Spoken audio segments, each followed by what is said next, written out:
Being self-employed comes with a lot of benefits, but also some challenges. And certainly, one of the biggest challenges faced by entrepreneurs is taxes and social contributions.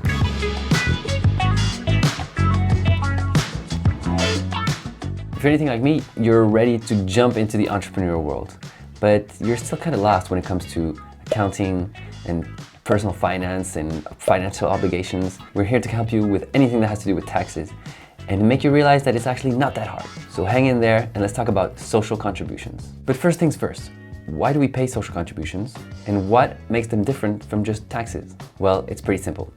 In Belgium, anyone who works has to contribute to social security. And when you're an employee, your employer is in charge of paying your participation into social security. But when you're self-employed, it becomes your responsibility. So what's the benefit of us all putting money into this big pot of social security?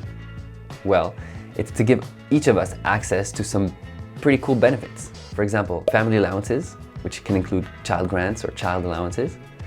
It's how we contribute to our pensions. It's how we get access to reimbursement for medical services in our country. We get allowances in the event of not being able to work or getting sick. And we can also get help in the event of a bankruptcy payout. Of course, you can also be exempt of paying social contributions under certain circumstances. If your annual income is too low, then the state considers that you are not able to contribute to the social security. If you are a student entrepreneur, then the state believes that you've got more important priorities to focus on, and it gives you the gift of a student entrepreneur status that helps you pay reduced social contributions. Or if you are just simply unable to pay due to financial difficulties. Unfortunately, if you do not contribute to social security, then you also don't have access to the benefits offered by the social security. So in short, social contributions gain you access to social rights.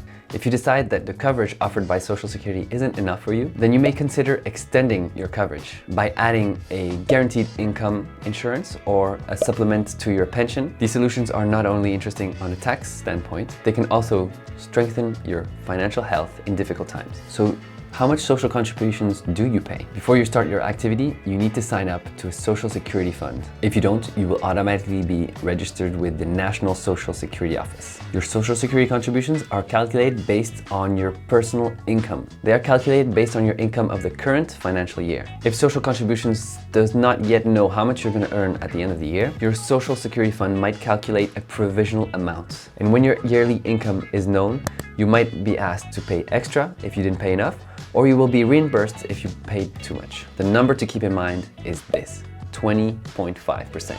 For any amount of income between 0 and this, you will be paying 20.5% of social contributions. For anything between this and this amount, you will be paying 14.16% of social contributions. Anything above that, you will never pay more than this amount in social contributions. The calculation for the exact amount of social contributions that you will be paying also depends on things like, are you working full-time or part-time? And are you a company form as a sole proprietor, or a partnership, or a limited liability company, a corporation, or an assistant spouse? This might all seem a bit complex, but you shouldn't have to remember any of these numbers.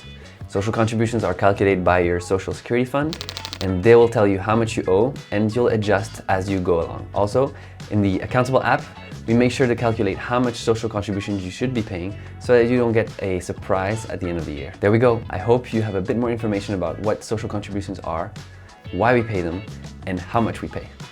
Thank you so much for listening, and if you have any questions, don't forget, we'd be happy to answer and maybe even create a video to answer your question. Cheers.